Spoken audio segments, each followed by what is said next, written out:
पर हम लोग कपड़े नहीं सुखा सकते।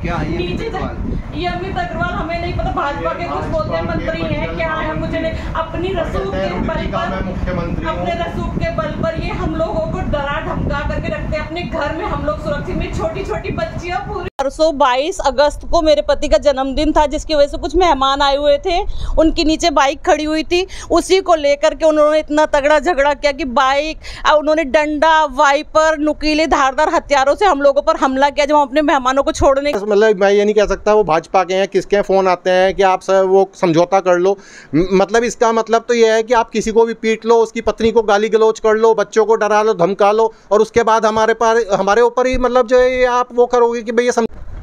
जी, क्या नाम है आपका और किस लिए आज आपने पत्रकार वार्ता अपने आवास पे बुलाई? मेरा नाम पारुल गोयल है, मैं अनूप कुमार जी की पत्नी हूँ। हम लोग यहाँ गीतांजलि विहार में रहते हैं। मेरे सामने रहने वाले पड़ोसियों ने पग के लिए नीचे गए, मैं बीच में जब हाथ जोड़ती रही, भाई साहब प्लीज, भाई साहब नहीं, भाई साहब मेरे पति को छोड़ दीजिए। उन्होंने मुझे धक्का देकर गाड़ी पर ढकेल दिया, मेरे कपड़े भी थोड़े फट गए थे।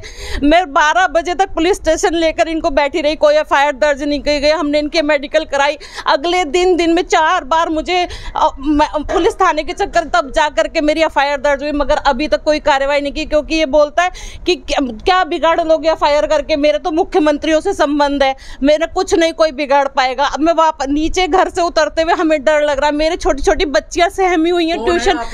हमारे पड़ोसी का नाम अमित अग्रवाल है, जो कि मेरे घर के बिल्कुल ठीक सामने रहते हैं। उनकी पत्नी ने, उनके बेटे, पत्नी का नाम पायल अग्रवाल है, बेटे का नाम रुद्र है। एक छोटा सा 16 साल का बच्चा जब मेरे पति के ऊपर चढ़ के उसका सिर फोड़ सकता है, तो मैं मेरी बच्चियां कैसे घर में सुरक्षित है? भाजपा तो महिला का सम्मान करती है, उनके जो नेता हम, मेरे पति भाजपा में बहुत समय तक कार्यकाल में उनका सहयोग करते हैं हर एक चीजों में, लेकिन हमें कोई सुरक्षा नहीं मिल रही है, कोई हमारी तरफ से कार्रवाई नहीं। उल्टे पुलिस हमें ही फोन कर करके थाने पर बुलाया, अभी तक यहाँ पर आकर उसने एक बार जांच नहीं की। सारी वीडियो रिकॉर्डिंग है, मेरे घर के बाहर कैमरा लगा हुआ है, सारा वाक्य कैद है, लेकिन अभी तक उन पर, उनकी रसूख के बल पर कोई कार्रवाई नहीं की जा रही है। मैं ये चाहती हूँ कि उनको उचित कार्रवाई हो, बिना किसी पक्षपात के कार्रवाई हो, उनको उचित दंड मिलना चाहिए, जिससे ऐसी घटना दोबारा कोई करने से पहले सोचे। जन्मदिन भी था जी, मेरे पति का जन्मदिन था, 2 साल पहले इनके बच्चे का जन्मदिन था। हमने अपने घर के दरवाजे खोल दिए इनके मेहमानों के लिए, लेकिन मेरे पति का जन्मदिन था, 4 मेहमान, बाइक गली के बाहर खड़ी थी, तो इन्होंने उसके ऊपर इतना झगड़ा किया, सिर तक फोड़ दिया, हाथ तोड़ दिया। ये कहाँ की इंसानियत है? मेहमानों के साथ भी कुछ दुर्व्यवहार हुआ। हमारे मेहमान भी हाथ जोड़कर इनको मनाते रहे, बीच बचाव करते रहे, सभी आप लोग रिकॉर्डिंग में देख सकते, लेकिन मगर इन्होंने किसी की नहीं सुनी।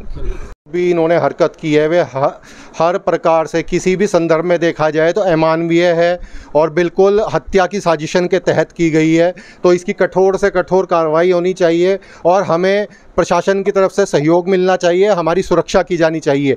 कल को ये हमें धमकी दे रहे हैं, यहाँ से बाहर गाली गलौज करते हुए सड़क पे जाते हैं, तेज़ तेज़ आवाज़ में फ़ोन पे बात करते हुए जाते हैं कि मेरा क्या उखाड़ लोगे, मेरा क्या कर लोगे। अब क्योंकि पुरानी रंजिश है क्या आपकी इनके साथ? पुरानी कोई रंजिश नहीं है, लेकिन देखिए हमारी सड़क छोटी है, जब छोटी सड़क होती है तो ऐसे में मोहल्लेदारी में आपस में सहयोग करना चाहिए। अभी का मैं वाकया बताता हूँ, परसों के जन्मदिन के वाकये पे मैंने आपको बता ही दिया उन्होंने क्या घटना करी, जबकि कोई हमारी तरफ से कोई भी ऐसी गलती नहीं की गई थी कि ऐसी मारपीट की जाए।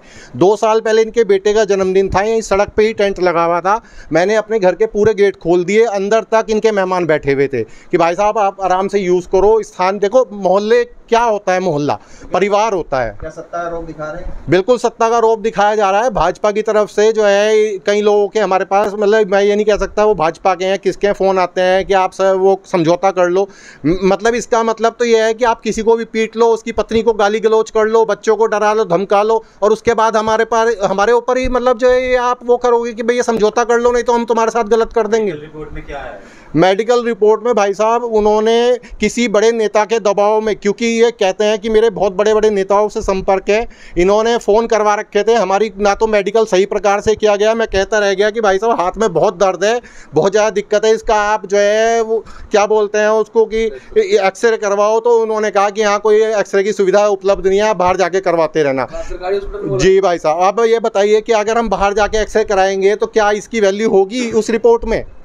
तो किस नेता के दबाव में आपको कैसा लग रहा है? जब आप मैं देखिए, कौन है नेता? मैं मेरे को नाम के बारे में जानकारी नहीं है कि किस नेता के ये संपर्क में रहते हैं, लेकिन क्योंकि ये भाजपा के मंडल महामंत्री हैं तो भाजपा का ही कोई नेता होगा। जबकि मैं भाजपा का पुराना वोटर हूं, मैं संघ का कार्यकर्ता हूं, लेकिन मेरे साथ ये हरकत हुई है तो मुझे लगता है कि आम आदमी तो बिल्कुल भी सुरक्षित नहीं है। क्या मांग है आपकी? मेरी मांग है कि जो भी हमारे साथ ये अन्याय हुआ है इसकी निष्पक्ष जांच की जाए, क्योंकि अभी तक ना तो कोई पुलिस का अधिकारी यहाँ पे हमसे भी बात करने नहीं आया, ना मोहल्ले में जांच पड़ताल करने आए, ना ही वो कैमरे की रिकॉर्डिंग देखने आए हैं। मेरे हिसाब से वो इंतजार कर रहे हैं कि धीरे धीरे 5, 7, 10 दिन हो जाएं और सारे सबूत जो है नष्ट हो जाएं। कोई रिकॉर्डिंग है आपसे मारपीट? हमारे पास सारी रिकॉर्डिंग है पूरी, हमारे पास हर चीज़ का सबूत है, हमारे पास गवाह भी अवेलेबल हैं जो कि जिनके सामने मारपीट की गई है।